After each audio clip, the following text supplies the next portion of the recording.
The People's Countryside The Environmental People's Countryside Debate Environmental Debate Podcast. People's Countryside Environmental Debate Podcast. People's Countryside Environmental Debate Podcast. People's Countryside Environmental Debate Podcast.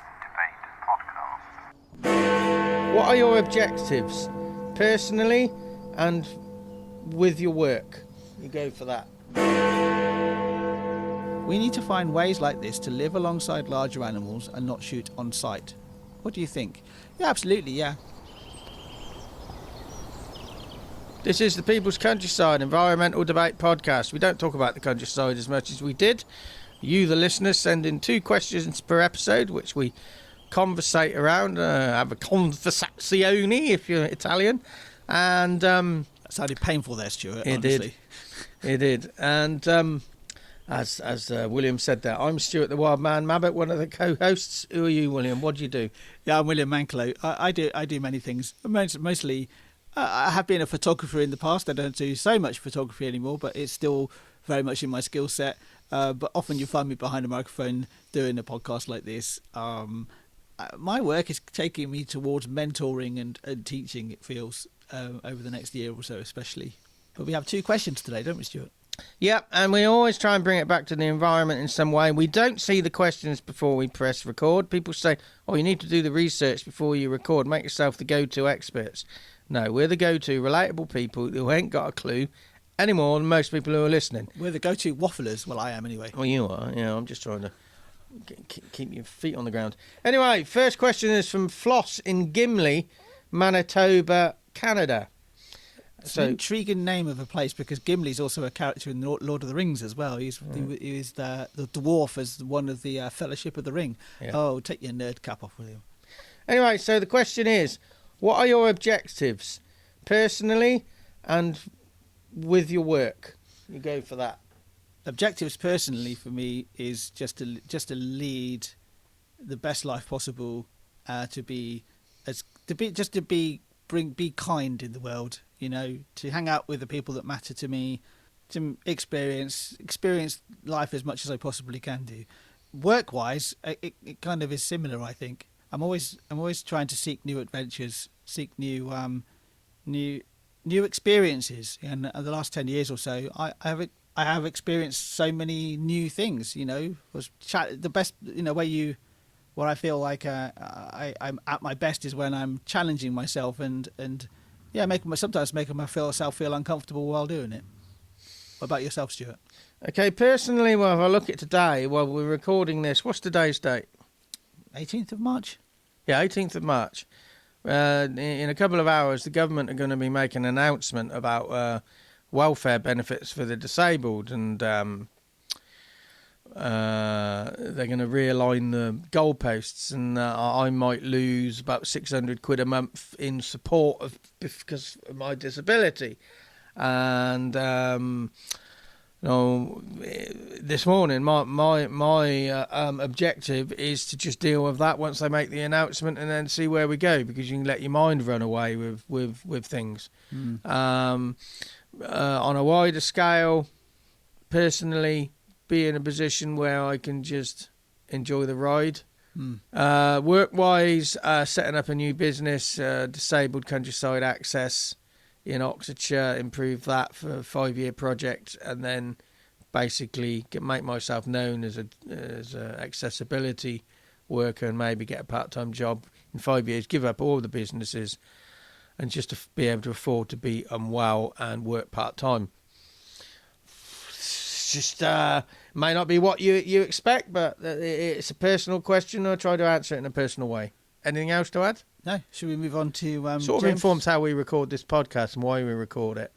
Yeah. You know. Yeah. Hopefully you get to know us as people by listening on a regular basis. From both of our perspectives, yeah. Yeah. Absolutely. So the next question is from James in Ecclefechan. In Scotland. Oh, I think that's Dumfriesshire as well. You know, when you go Carlisle, heading up north, and there's a big tongue of Dumfries Scotland goes towards the Irish Sea. I'm sure it's in there, that sort of tit. Yeah, Dumfries, Galloway. Dumfries, the actual, I'm going to say it's a town.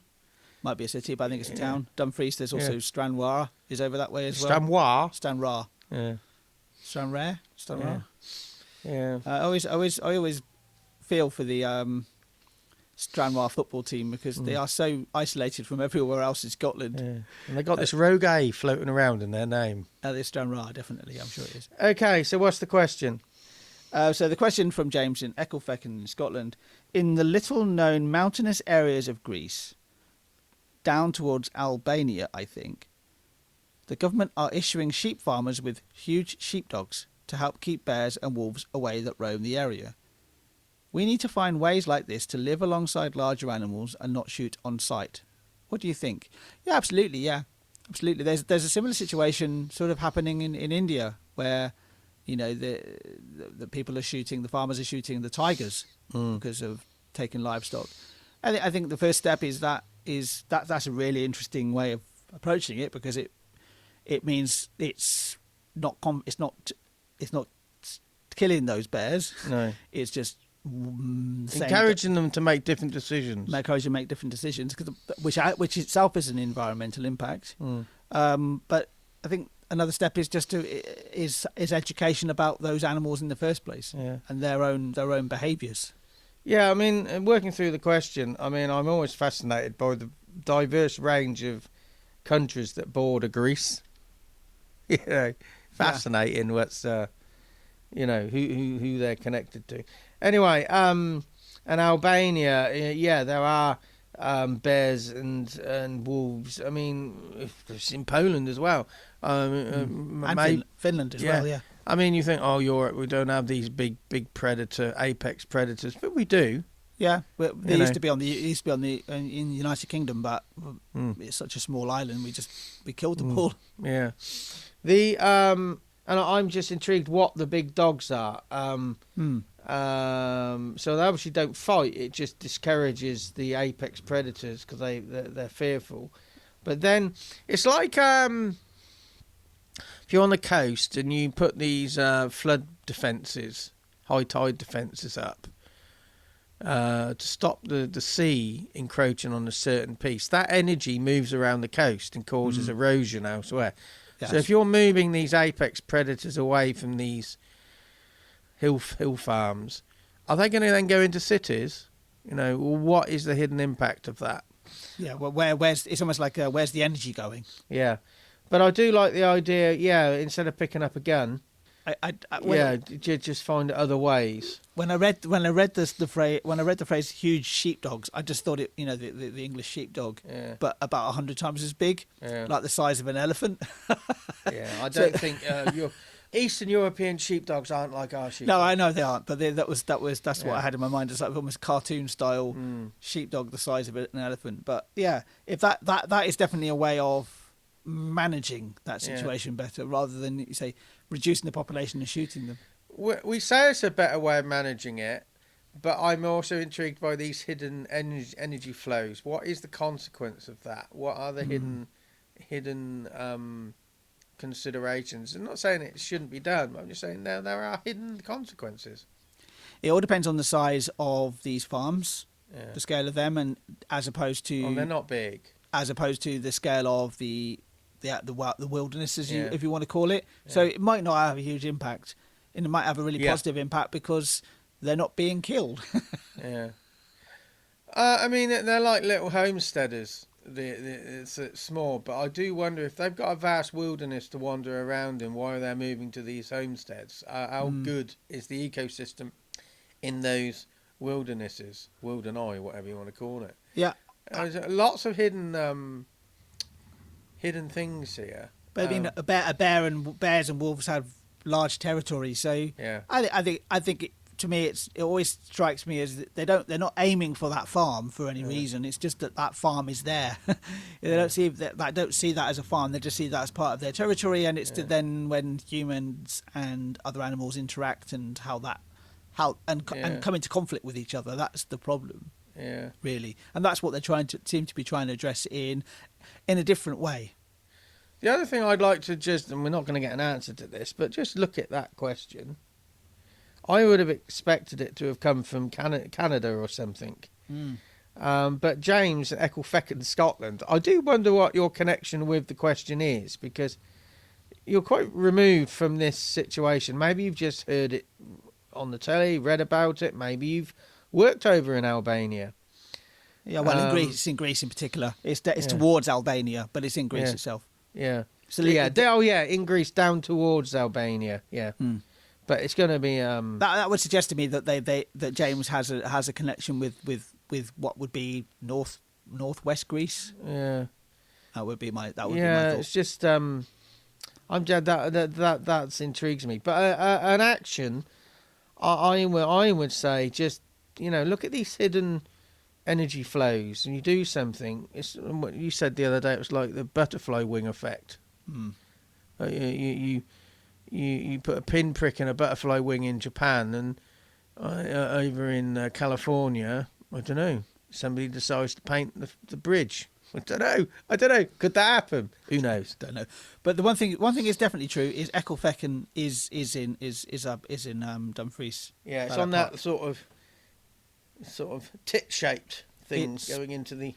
If you drew a triangle between Lockerbie and Gretna, it's sort of in the middle of that. Yeah, it's quite a reasonably sized place, and I'm sure there's a cake called or there's some food called Ecclefechan, and I'm sure. Oh, do you want me to just see if there's any? Ecclefechan. I'm sure there was some hot meal called Ecclefechan. You're not thinking about Eccles cake?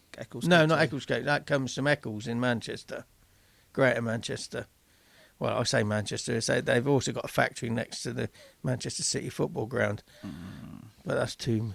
You think Ecclefechan cake? I'm sure I've seen somebody saying, "Oh, this is Ecclefechan," but I'm sure it was warm. There's an Ecclefechan tart. Yeah, this sounds about right. You have it at Christmas. Ecclefechan butter tarts. I've got to say feckin carefully there because this will become a explicit episode. Traditional. This is from the Wikipedia article, so it's true. They're a traditional Scottish baked pastry consisting of an outer pastry crust with butter, sugar, dried fruit such as raisins and cherries, in addition to a small quantity of vinegar. The filling forms a treacle as it bakes. Yeah. It can also contain chopped almonds. So it's basically like a jam pie. I thought I'd seen so many. Ecclefechan tart. You know what you're talking about. I do. So the next episode, Ray from Sauk Centre in Minnesota, USA. But have a go at this name and place in Poland. Who's setting the next question? Have a go. No. Mateusz in Rzeszów, Poland. Yes. It's quite. Rzeszów. Rzeszów.